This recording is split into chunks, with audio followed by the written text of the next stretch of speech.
家好，我是赵阳。这一期要来跟各位分享、讨论一下这个黑苹果以及白苹果。那我们大家都知道，黑苹果就是俗称的 Hacking Top， 那就是说指的是用这个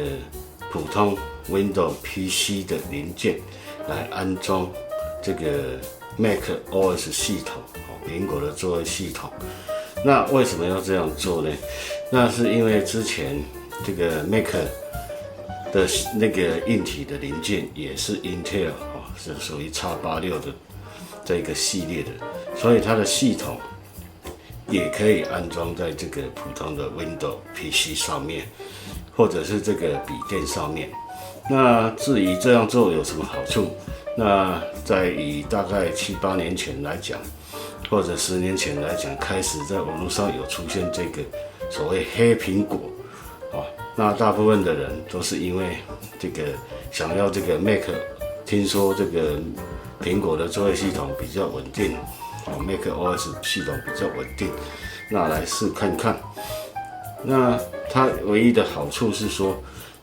苹果原厂的所谓白苹果，我们讲是白苹果，就是原厂的苹果电脑，因为它售价比普通这个厂牌的 PC 或者笔电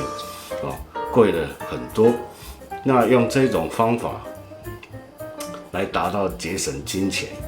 那又可以达到跟这个原厂的苹果电脑一样的效能，甚至超越，所以才会有这个黑苹果的产生。那早期黑苹果在安装这个 Mac OS 系统的时候，那时候的系统还要叫做 OS10、OS X 这一系列的，那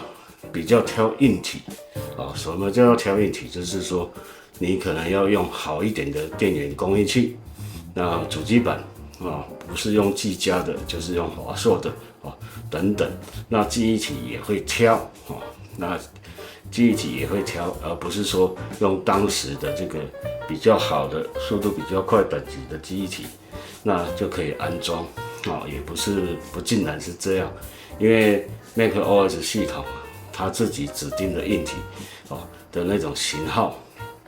一定要找类似的过慢或过快都不好。那在安装的时候也有很多这个小问题或者是说小技巧要避免开来的。那一般我来讲，从以前的这个四叶草或者是说 Open Core 等等，那演变到现在，在引导开机的部分都已经非常的成熟。那黑苹果的好处，大家就耳熟能详的是说，它可以用比较低的价格享受到这个 Mac OS 系统的便利，但是这样做也有其中也有缺点。那第一个就是说，你要花很多的时间去做调试，比如说主机板的搭配、显卡的搭配，或者说你要有新功能，譬如说 AirDrop 等等这一类的功能，你要找寻这个相对应的那个 WiFi 蓝牙的网卡来配合，那很适合喜欢 DIY 的人来折腾一下。那当然，以目前现在原厂的苹果电脑已经发售了 M 系列晶片M1、M2， 那现在也可能今年就会再发表 M3。那以它苹果的作业系统的更新周期来讲，那 Intel 的版本，新的版本的作业系统到底会支援到多久？这也是一个打个大问号。那据我的猜测，可能只支援在个2、3年，它就会停止了因为 M 系列也完成了更新换代这个功能。那这个黑苹果有没有坏处？当然有第一个，它的能耗比没有办法跟这个原厂的这个白苹果的电脑来相比。那一般来讲，它会比较耗电。那不乏，当然其中也不乏调试的很好的这个黑苹果的电脑。那白苹果它唯一的缺点，我们都知道就是贵，所以黑苹果跟白苹果，到以目前来讲，黑苹果的寿命可能没有办法持续的很久，当然不排除以后会有发展出新的类似这个 ARM 架构的机器来突破它去安装。但是总归一句话，如果你有 DIY 基础的能力，那不妨试看看。那我在这边就不会去解说这个黑苹果它如何去安装以及调试，因为网络上已经有很多这种教程那有兴趣的可以自行尝试看看。那